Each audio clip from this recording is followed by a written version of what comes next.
দেখুন, এই আন্দোলনটি আজকের একদিনের নয়, এটি দীর্ঘদিন ধরে আমাদের আন্দোলনটি চলমান ছিল। প্রথমে কয়েক দফায় আমরা আন্দোলন করেছি, আমাদের দফা দাবি ছিল।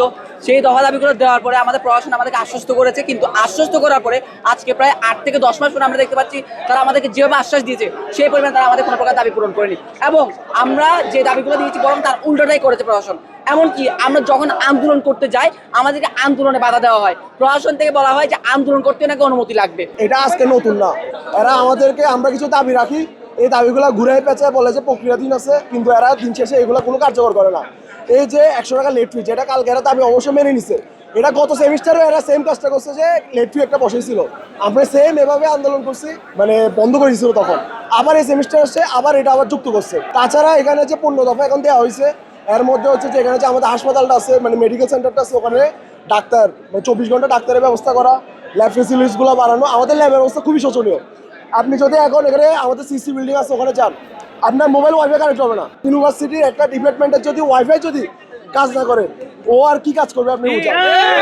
ট্রান্সপোর্টেশনের একটা সমস্যা আছে আমাদের, আমাদের বাসগুলা অনেক পুরানো, আর যেগুলো ভাড়াতে আনে শোচনীয় অবস্থা, এগুলো রাস্তাতে গেলে মাঝ রাস্তা আটকা পড়ে জায়গা।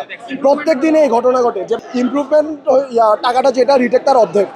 তো এখন আমাদের দাবি হলো কি ইমপ্রুভমেন্ট টাকাটা রিটেক পর্যন্ত আনতে, আর ইমপ্রুভমেন্টের টাইম দেওয়া হয়েছিল 2 সেমিস্টার। তো এটা আমরা চাচ্ছি কি ফুল, মানে যখন ইচ্ছা তখন আমরা নিতে চাই, অন্য ইউনিভার্সিটির মতো। আমাদের এখানে ওপেন ক্রেডিট বলা হয়, বাট এটা ওপেন ক্রেডিট না, এটা ক্লোজ ক্রেডিট।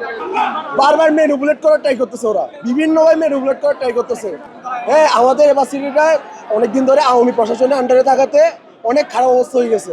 হ্যাঁ, এখানে অনেক টাকা পয়সা মারছে এরা, কিন্তু আমরা যে মনে করছি জুলাইয়ের পরে যে একটা ভালো একটা প্রশাসন আসবে, আমাদের যে দাবি দেওয়া, বেসিক দাবি দেওয়া, আমরা এমন যে আরামাইশ চাচ্ছি এরকম কিছু না, আর একটা কোয়ালিফাইড টিচারের খুবই অভাব। বসুন্ধরা টিস্যু, অশুদ্ধতার বিরুদ্ধে এক বিন্দুও ছাড় নয়। সবগুলো যৌক্তিক দাবি নিয়ে আমরা আন্দোলনে ছিলাম। তোর মধ্যে 11টা দাবি আমাদের ছিল কালকে, তোর মধ্যে একটা দাবি তারা আমাদের দাবি মেনে নিয়েছে। 11টা দাবির মধ্যে বাকি কতগুলো দাবি আছে তারা বলো প্রক্রিয়া দেয়, কিন্তু এমন কিছু 2-3টা যৌক্তিক দাবি আছে তারা একদম নাকচ করে দিয়েছে। এখন আমরা সেই পেন্ডিং দাবিগুলো যেগুলো প্রক্রিয়াধীন বলছে সেগুলো সব অ্যাড করে এগুলো নির্দিষ্ট ডেডলাইন নিয়ে আমরা নিতে চাচ্ছি। আর যেগুলো নাকচ করে দিয়েছে, যেগুলো আমাদের যৌক্তিক দাবি এবং স্টুডেন্টদের যৌক্তিক দাবি, সেগুলো আমরা চাই 100% এগুলো দিতেই হবে আমাদের।